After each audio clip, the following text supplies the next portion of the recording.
Olá, meu povo, voltamos agora, questãozinha, CESP na veia agora, uma lista são 5 questões, né, com várias alternativas, para a gente brincar um pouquinho com o CESP. E a primeira é para quebrar meio um paradigma aí, né,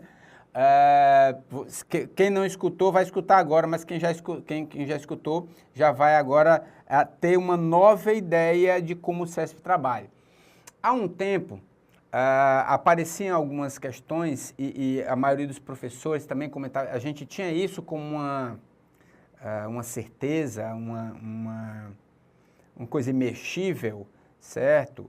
Que o CESP não reconhecia a disjunção exclusiva. O ou, ele não conhecia isso. A interpretação que ele tinha do ou, disjunção inclusiva, e do ou era a mesma, tá? Porém, em algumas questões, e a primeira questão já traz logo isso para desbancar essa situação, o CESP, a partir agora de um novo entendimento, em provas mais recentes, ele conhece a disjunção exclusiva. Vamos dar uma olhada na questão e a gente comenta um pouquinho mais. Olha só, para deixar tudo na tela, por favor, Homero. Olha só, ao comentar a respeito da instabilidade cambial de um determinado país, um jornalista fez a seguinte colocação: ou cai o ministro da Fazenda, ou cai o dólar. Qualquer comparação com o nosso mundo atual é mera coincidência, viu, meu povo? Mas tudo bem. Acerca desse comentário que, olha só, com força agora, ó, constitui uma disjunção exclusiva. Ou seja, ele reconhece a situação do ou como uma disjunção exclusiva, como, para ser verdadeiro, uma deve ser verdadeira, a outra deve ser falsa, não necessariamente dessa ordem, né? Para ser verdadeiro, os valores lógicos têm que ser diferentes. Ele reconhece isso, tá certo? Então, para aquelas pessoas que pensavam nesse tipo de questão, achando que a ideia seria de disjunção, não. O CESP agora, 2012 e 2013, se não me engano, só mais 2013, ele trouxe questões relacionadas à disjunção exclusiva, onde a ideia é aquela mesma. Para ser verdadeiro, os valores lógicos têm que ser diferentes. Tá certo? Então, guardem essa informação para vocês. Vamos julgar o item seguinte. Caso o ministro permaneça no cargo e a cotação do dólar mantenha sua trajetória de alta, a proposição do jornalista será verdadeira. Bom, vamos ver. Eu tenho um ou. Um ou. A primeira parte desse ou é: cai o ministro da Fazenda. Só que ele está dizendo que o ministro da Fazenda permanece no cargo. Logo, ele não cai. Falso. Não cai. Depois ele diz assim, a segunda parte da disjunção exclusiva é cai o dólar. Só que ele está nos dizendo que o dólar mantém a sua trajetória de alta, ou seja, o dólar não cai. A primeira parte da minha proposição é falsa e a segunda parte também é falsa. No ou, meu povo, ou falso será o quê? Falso. Lembrando novamente, pelo mantra do pH, só será verdadeiro quando os valores lógicos forem diferentes. Se os valores lógicos forem iguais, a proposição será falsa e a proposição do jornalista não será verdadeira, e sim será falsa. Ficou claro, meu povo? Tranquilo? Guardem a informação aí relativa ao ou, tá? A disjunção exclusiva. Daqui a pouco a gente vai falar mais sobre isso, tá? Tem mais desse tipo, para a gente reforçar esse novo conceito, esse novo entendimento do CESP. Olha só, eu coloquei também algumas frases que o CESP nos cobrou também, inclusive nessa prova agora, nesse exemplo agora foram 3 na mesma prova, pedindo para você dizer se é proposição simples ou se é proposição composta, tá? Vamos ler. Julgue os itens subsequentes relacionados à lógica proposicional. Isso é o tema que aparece lá no edital do CESP, tá? Para os meus amigos que podem estar estudando esse módulo, se preparando para o concurso da Polícia Federal, certo? Tá aí bem direitinho o que ele começa a falar lá no início do seu conteúdo programático, da parte de lógica proposicional ou sentencial. É o que nós vamos ver agora, né? Toda essa parte de conceitos iniciais que a gente está falando. A sentença. A presença de um órgão mediador e regulador das relações entre empregados e patrões é necessária em uma sociedade que busca a justiça social. Ele está dizendo que toda essa sentença é uma proposição simples. E a gente vai dizer que é verdadeiro. Olha só, pegadinhas do sermal. Primeiro, ele colocou um i aqui e um i aqui. Mas note que esse i não nos dá a ideia de conjunção, ele não está separando duas, aliás, ele não está juntando duas proposições. Ele está juntando órgão mediador e regulador. Eu não estou separando a presença de um órgão mediador, e outra coisa. Não está separando, eu não estou pegando, não são duas proposições, órgão mediador e regulador das relações entre empregados. A mesma coisa do empregados e patrões, também não vai dar ideia de conjunção, tá? Não vai dar ideia de conjunção. E por último, nós não falamos ainda, mas a gente já adianta um pouquinho, para aqueles que já viram essa matéria, lá na frente nós vamos falar de condição suficiente e necessária. Condição suficiente e necessária. Quando a gente for falar disso, a gente vai dizer o seguinte, olha pessoal, toda vez que aparecer condição suficiente e necessária, você vai se lembrar do cientão, da condicional. Então muita gente perguntou, professor, mas essa necessária não é uma condição necessária, certo? E aí a gente não pode pensar em uma, uma condicional, não dá. A presença de um órgão, ela é necessária. Ela é necessária para a sociedade e não em termos de condição necessária. Portanto, toda essa sentença, por maior que seja, ela é uma proposição simples. Beleza? Vamos para a próxima. O crescimento do mercado informal com empregados sem carteira assinada é uma consequência do número excessivo de impostos incidentes sobre a folha de pagamentos. Ele está dizendo que essa sentença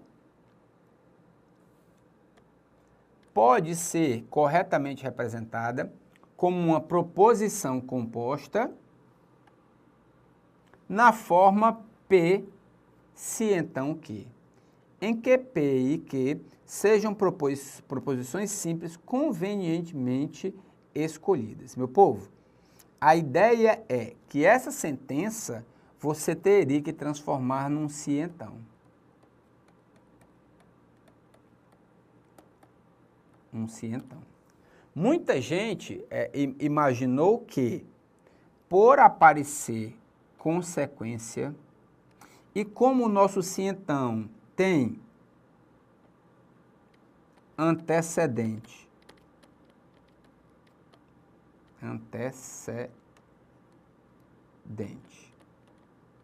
que é antes do nosso conectivo, e tem consequente, que nos lembra a consequência, nos daria direitinho uma situação de condicional. Essa consequência é diferente desse consequente, tá? O crescimento do mercado informal é uma consequência do número excessivo. Não é que eu tenho que dizer que se o crescimento do mercado informal com empregados sem carteira assinada, então o número excessivo de impostos. Nem fica legal, não dá nem para a gente ler direito, se a gente for substituir esse texto pelo um se então. Se o crescimento do mercado informal com empregados sem carteira assinada, então o número excessivo de impostos incidentes sobre a folha de pagamento. Não dá, nem se encaixa. Portanto, Isso não é uma condicional. Não é uma condicional. Da mesma questão, ele nos diz que a sentença, quem é o maior defensor de um Estado não intervencionista que permite que as leis de mercado sejam as únicas leis reguladoras da economia na sociedade? O presidente do Banco Central ou o ministro da Fazenda? Ele está dizendo que essa sentença é uma proposição composta que pode ser corretamente representada por P ou Q e R, em que P e Q e R são proposições simples convenientemente escolhidas. E aí, meu povo, o que é que vocês acham? PH, ou eu tô maluco, ou então eu tô muito certo. Porque, meu amigo, que diacho é que aquela interrogação está fazendo ali? Essa aqui, meu povo? É, ela daí. Bom, ele está dizendo que isso aí é uma interrogação. Então, PH, como é que isso vai poder ser proposição? Essa sentença é uma sentença interrogativa. Lá, quando a gente começou a estudar o conceito de proposição. Sentenças interrogativas não são proposições. Como é que ele está falando em proposição composta? Meu amigo, então você não está doido, você está completamente certo. Desculpem. Como é que ele pode falar em proposição, seja ela simples ou composta, se ele tem uma interrogação? Essa sentença não é uma proposição, é uma sentença interrogativa. Portanto, o item está falso. Olha aí, várias pegadinhas na mesma questão. Ficou entendido, meu povo? Tranquilidade. Essa daí também, ó, interrogativa, fiquem bem atentos. Não é porque o cara está falando um monte de coisa que a gente, realmente a proposição composta tem várias partes aqui. Não, eu tenho interrogação. Essa interrogação, ó, verbo cada falso. Ó, já foi para o espaço. Sentença interrogativa não é proposição. Vamos mais, tem mais. Questão número 3. Uma outra forma que ela nos coloca, olha só.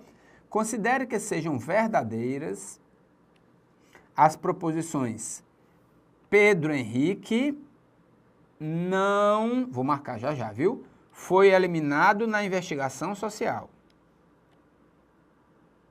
Olha o não aqui. Negação de Pedro Henrique é verdadeira. É isso? Pedro Henrique não foi eliminado da investigação social. Pedro Henrique será nomeado para o cargo. Então, deixa eu ajeitar esse Pedro Henrique aqui, porque foi eliminado da investigação social. Ele não foi. E o Pedro Henrique foi nomeado para o cargo. Isso aqui é verdadeiro. Pronto. São as duas informações que a questão nos deu. Nesse caso, também será verdadeira a proposição se Pedro foi eliminado da investigação social, então ele não será nomeado para o cargo. Vamos lá? Ele está dizendo que será verdadeiro também a proposição condicional. Pedro foi eliminado na investigação social. Então, Pedro Henrique foi eliminado na investigação social. Então, já botei a setinha, ele não, opa, esse não está trocado, é o não. Ele não será nomeado para o cargo. Então, o Pedro Henrique, não, já coloquei o não, será nomeado para o cargo. Ele pergunta se isso aqui é verdadeiro. Vamos ver? Olha só, o negação de PHEIS é verdadeiro. Logo, o PHEIS vai ser o quê? Falso. O PHNC é verdadeiro. Logo, o negação de PHNC vai ser o quê? Opa. Falso. Logo, falso. Se então falso, na nossa tabela verdade vai ser o quê? Verdadeiro. E é exatamente o que a questão nos diz. O item será verdadeiro. Tranquilo, meu povo? É isso aí, ó. Estamos vendo várias questões do CESP. Daqui a pouco a gente volta com mais questões. Beijo no papai e na mamãe.